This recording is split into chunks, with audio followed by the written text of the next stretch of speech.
Good morning. Good morning. How are you? It's Tuesday, June 23rd, and it's a beautiful day. It's a beautiful day. My name is Samantha, and I'm coming to you on behalf of E.P.I.C. E.P.I.C stands for Empowering People and Inspiring Community. E.P.I.C Tri-County CT is a multi-platform magazine with a mission. We have a beautiful printed publication that is produced bi-monthly every 2 months. So we're getting ready to bring you our July, August. We're so excited. It came out beautiful. We cannot wait to bring that to you. All of this would not be possible without Lisa. Lisa is the co-creator and co-publisher of E.P.I.C Tri-County CT. And let Lisa know that you're here. Leave us a comment. Let us know, how are you doing on a scale of 1 to 10? I hope you're at a 10. If not, our hope always is that you are a 10 by the time our conversation is over with you today. So, welcome, welcome, welcome again. My name is Samantha. For those of you who are just joining us, I wanted to, before I introduce our fun and powerful guest today, Bill Correll, I just wanted to take a few minutes, remind everybody to give us a comment. All right, let us know you're here with us. All right, show us some epic love. Also, if you are aware of any events, any openings, re-emerging businesses that are opening, let us know on our Facebook page. Let us know who's out there so we can bring that information to you and vice versa. That's what we're here for. We're here to be the voices of our readers and also the voices of the businesses and advertisers within our tribe. So, welcome, welcome, welcome. Um, I'm looking for comments. I'm not seeing anybody. Not seeing anybody. Where are you? Good morning. Um, so, I'm going to be bringing forward in a moment a very, very powerful man. I just met Bill through our pre broadcast conversation. Lisa, the co creator and co publisher of E.P.I.C, has had the pleasure of working with Bill in some networking groups. But just in the short time that I've been introduced, I was able to converse and connect with this person. Um, the energy that I feel is powerful, and a mover and a shaker, and a visionary leader, and a very heart centered and conscious business leader and father and grandfather. So, without further ado, I'm going to bring forward Bill Correll. And as always, we know our angels are with us. Everything is going to work perfectly in this live broadcast. Yes, that is my. There you are. Okay. Did you miss me? I did, Samantha. It was fun listening to you speak and to share your heart about how I'm striking you. You know, everything that you talked about is this it's all your experience of this. And I just want to put out there, anyone who is not saying that they're a 10 right now, guess what? You just forgot. You are a 10 already. And all you have to do is just have that mind thought. Now come from there, right? That's it. That's it. And I forgot, Phil, I didn't forget, but I wanted to say in the introduction that in our July August issue that's printing as we speak, Yeah. you have submitted and we are featuring a beautiful article Yeah. that you wrote. So, yeah, thank you for that, for adding your energy and your vibration to this powerful, powerful issue that we're bringing. We're the post COVID, right? We're reemerging. Um, so, as we had talked earlier, can you tell our viewers, those that are watching now and also later, who you are? How do you show up in our world? Who's Bill? Well, I'm for people. Okay. I mean, beginning and end, I am for people. I have a close circle of friends, dozens, maybe 50 or 60, that we get together on occasion and it's to say hello. And then before you know it, 45 minutes has gone by and we've talked about everything under the sun. You know, what's going on? What do people need right now? How can we be part of a solution? What can we say that people will take empowerment away, right? And so I'm a business owner. I'm a family man. I'm part of a large family between my siblings and cousins. And there's hundreds of us all over the United States. And I have Love it. really the joy of having a bunch of peer cousins who are all similar ages in our 60s and having a ball, you know? So, above and beyond that, this is an extraordinary opportunity for me to sit down and thoughtfully think about what sort of story or anecdote could I lead people in to who I am and what my life has been about. And it's really taken this time to find somebody like Lisa who would be listening for that story in a conversation that we had at a network meeting. So I'm really blessed to have been able to sit down and recant what I did for this article, and I hope you like it. I hope everybody gets a little bit of something extra out of it. I'm sure. I'm Yeah. sure. It really is. We had talked earlier about the similarities between your Heidi and my Zoe. Yes. And so I do know that whomever reads this article, there's a piece in there that if they're open to hear and open to feel, that there is something that they will take from it.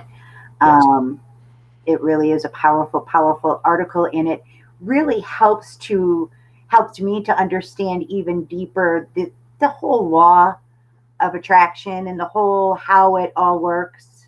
Yeah. Do you want to touch on that a little bit to tell us about? Sure. Yeah. I'm almost sure that there are a number of people here that could explain, the Abraham stories and the, Jack Canfield stuff and The Secret and all the rest of that far better than I can.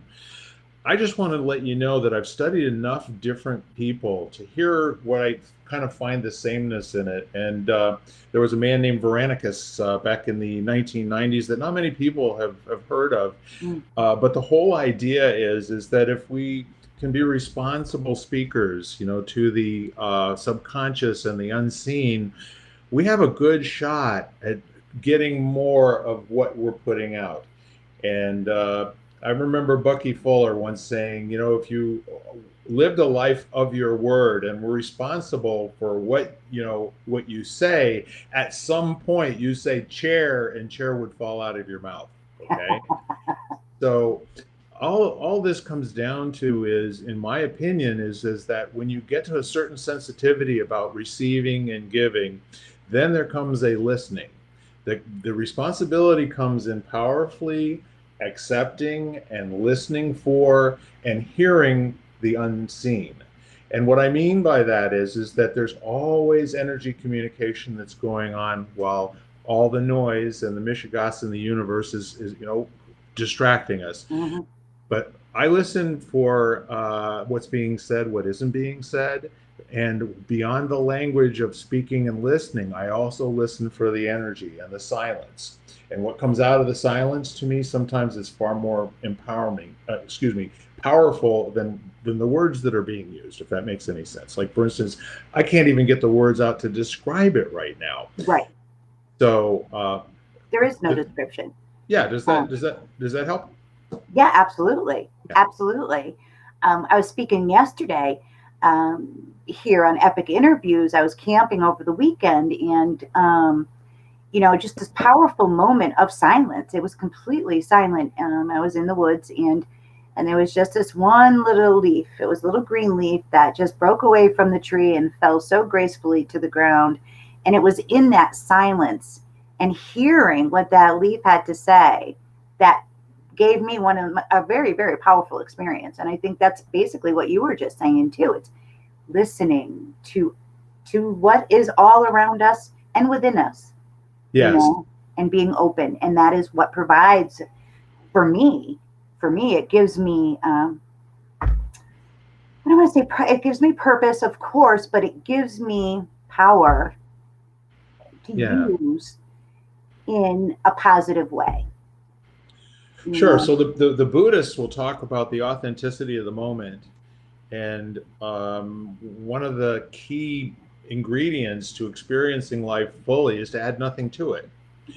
And that is, as the Buddhists also say, a koan, right? Like, what's the sound of one hand clapping, or other things of that nature.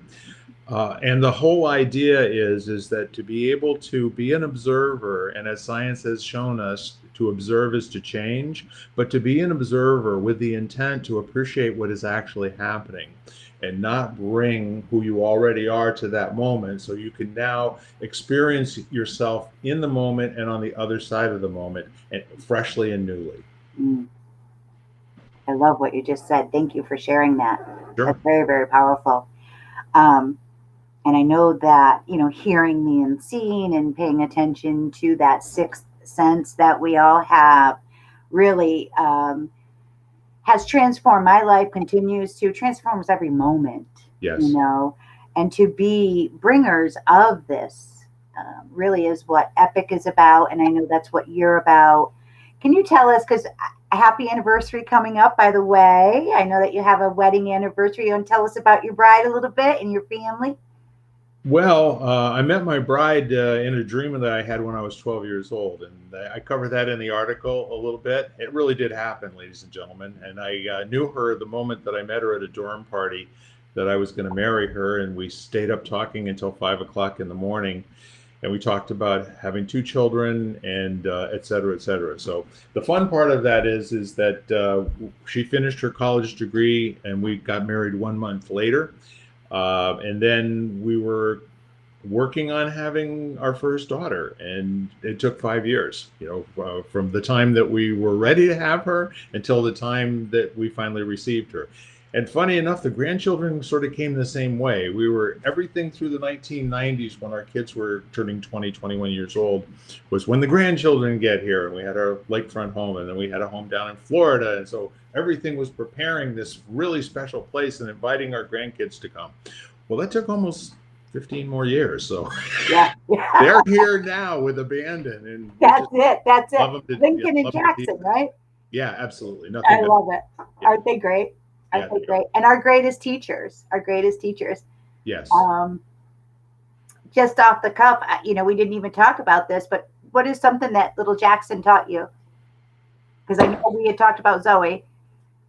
So he, from a really early age, Jack was an empath. I mean, before he had language, we took him to the aquarium in Mystic, and we have this picture of a beluga whale coming over to the glass, and the two of them looking at each other and having a nonverbal conversation. That was our interpretation of it. Now, I don't know if that beluga whale just came over, if there was anybody next to the glass, but they stood there and they looked at each other for minutes, Yeah, you know? yeah, yeah. So we were all kind of thinking, well, you know what? This is a golden child right here. Let's see where this goes. Well, he plays soccer now, okay?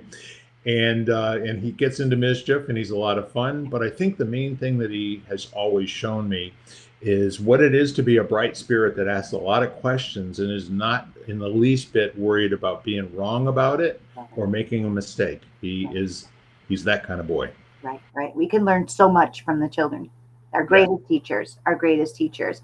Um, and I do believe, not even being there, but just hearing your story, that there was a conversation going on between the beluga whale and Jackson.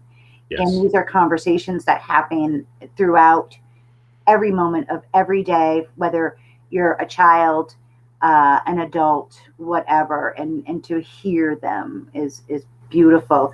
So I know that one of your businesses is the Progressive Data Systems. Tell us how that has transformed and what that brings to our universe as far as helping others. And yeah, tell us. Tell them. I know. Yeah. I wanted to jump out of my seat before. I had mentioned the 3-day seminar that Lisa and I did. Okay, it was called Driven, and we are like this the whole time. I felt that same energy after talking to you. Yeah. So it won't matter what we talk about, Samantha. I'm pretty sure whatever the conversation is, if we're talking about how we're going to be like up with people and what it makes possible. So through the 1980s, we went through a really tough economic time, kind of like the last 10 years, with regard to a lot of companies pulling back, real estate prices dropping off, et cetera, et cetera. And I got laid off in 8 years, being kind of the highest paid, most unexpendable person in the business, but the first one that after building my place. So at the ripe old age of 35, I said, this is nuts. I'm going to go start my own business. I think I can build a corporate culture that is much better for everyone involved. I'm talking associates, clients, vendors, the whole 9 yards, where we can work together and grow the business. And so that was it. The vision came together to start the business. I started it with a high school buddy, and we had a lot of fun for the first year. And from then, for 30 years, it's just like, I can't give this up. There are times when it really is, for me, kind of like not a 10. Yeah, I get it. And so the work is to stay, well, okay, you're the fearless leader around here. And so if it's not a 10 for you, it's really not a 10 for anyone. So that's where that responsibility that I was talking to you about earlier, that comes back in. Mm-hmm. Is to show up as the 10. Even just to be the energy of that we talked about, enjoy, right? Yeah. And marrying those two and just showing up, whether it's in your corporate life, your business life, home, family, grandchildren, whatever it is, because they all feed off of each other in one way or another. There's that fine thread. It's a very interesting thing that you're mentioning, Samantha, and it's key, because what I found by the time I was 35 years old, I had my persona at work. I had what I was at church. I had what I was for my family, what I was for the rest of my family, etc. And it was, discombobulated. And what I really found in the 1990s, in order for all of this to come together and be a true expression of me, and to have that empowerment present wherever I went, I needed to be an integrated human being. I needed for all of this just to line up, and it didn't matter where I pointed or what I did. I was kind of like my friend up here on the wall behind me, just always in awe of what the energy is, where we're going, and now let's go play and have some fun with it. That's right. Yeah. Living in awe. Tell us about your friend. Oh, Alex. Let me see here. I was actually consulting with a chiropractor in Santa Fe, New Mexico back in 1994. And we had gone out for some really nice fish tacos for lunch and everything. And she said, I'm going to take you to a place where it used to be a mall, but now it's all galleries. So we're walking, as you would in any mall, down through that common space. And I looked over through a window, and this rascal was sitting on the back wall of this gallery, Joe Wade Gallery, back in 1994. And I looked in and I looked over at it, and I was just drawn to it. And the owner comes over, Joe Wade. He was a guy that had a beard kind of like me at this point. And I looked at him, I said, Joe, we got a problem. I have to own that painting. I said, and please don't hurt me too bad. So if I can get a view of, nope, not that one. There we go. All right. Yes. So that was my first introduction to my longtime friend Christian Seidler from then, and I've done some work with him, and in terms of being his agent for a lot of his paintings. So if you have any desire to know more about this, you can get in touch with me, and I tell you, there's some really good stuff going on there. Yeah. So he's been over my shoulder for 26 years, and I guess that's what there is to say about that. Yeah. Lisa's going to be sharing your contact information also, Bill, in the comment field, so people can reach out, whether it be in regards to the art or to talk to you more about your businesses. So that's really cool. I did not know a Christian until I received and we connected, and I'm fascinated by, and now I said it correctly twice, Matricism. Correct. And that is what, can you explain a little bit about that? Just because I'm so intrigued. Chris actually wrote a book, and it goes soup to nuts on the history of art. And it's a derivative of pointillism that was very big around the turn of the last century. 1890s to early 1920s before we saw the surreal paintings and the whole cubism and all the rest of that sort of thing. Mhm. So Chris is a very talented portrait artist, and he was toying with this idea: how can I represent motion and speed and grace? How do I show people what this feels like to me? And so this is a conversation he was having back in the 80s, right? And so for him to get out in front of this and start painting these different images, and he was a man possessed. I mean, this painting probably took him, I don't know, 3 weeks.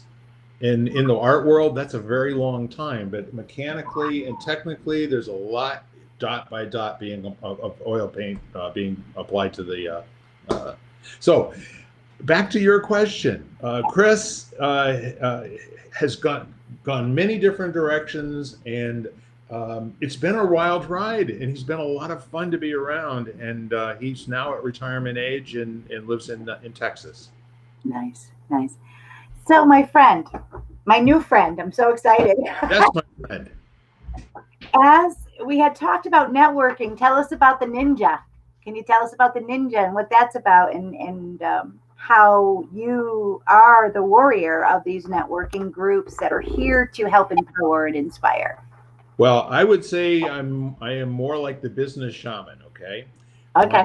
my goal at this point is for the energy and the focus to be on other people, and for them to shine, and for their light to shine as business people. And my goal is to be their leader and support and moral compass in terms of their businesses. So there are a lot of budding business to business folks, and we meet and we talk about collaborating with each other and how we do joint presentations. We do happy hours. We do with each other's clients. We actually have a group of folks that are meeting later today, actually at noontime, who three professionals that will be doing presentations on reopening businesses in COVID, having to do with cost reductions, insurance, legal aspects, and then also anything that's associated with cleaning and COVID disinfection. Love it. Love it. I what I just saw, and I had spoken earlier about being very visual. Yes. Just in our 25 minute conversation that we've had here on Epic Interviews, you've been able to express your whole self. And that's what I feel as, starting with the question, who's Bill, and then the family. So Yeah. that integrated persona, all the that you described have come together beautifully to this end here, like a perfect end cap of Yes. wanting to help uplift and inspire business owners, leaders, conscious thought leaders to really shine and to bring to our world what we might have not might not have done before the worldwide timeout that you described. Yes. So thank you for being that light leader. Yeah. And I mean that in a way where I literally am seeing you carrying a torch. Yes. Right. Right. And you are that person. Thank you. Thank you. Thank you. As we begin to wind down and you're going to go to your business networking and so on and so forth, as you transformed and transitioned through COVID, you mentioned that it was like a puzzle. Can you explain that a little bit? Well, I will tell you this, all those nice things that you said about who I am and what I was, we don't get a lot of credit for the past. And so all transformation occurs right now. This is it. This is the only time we ever really get. We can rest on our laurels from last week. So when I'm telling you who I am, I'm speaking my life right this minute. That's not what I did, but this is who I am that I did. If that makes sense to you, if that's not too confusing. Yes. No, at all. It's bringing that together and forward. Right. So years of focusing and being conscious of abundance, wealth, health, love, all of these things, none of those things cast a shadow. So you really have, in my opinion, anyone who wants to, this great opportunity, as I've done, and when I remember, and I mostly do when I'm in conversation with other people like you. So that's really what this is all about. Let's be talking about what we want, where we want, when we want, and let's let other people talk about what's wrong with the world, because quite frankly, it's perfect just the way that it is. This is where we go from. Right, right, right. And have those conversations of what it is that we want, and that is what's going to, as you said, Bucky Fuller said, right? Yes. When you say chair, expect the chair to fall out of your mouth. Yeah. You When know? your word is as good as it can be, watch out, the chair's coming. I love it. Thank you so much for It's my taking the pleasure. time. You Yeah. know, we've put out Lisa. Thank you, Lori. Good morning. Hi, Lori. Thank you for being the conscious leader that you are.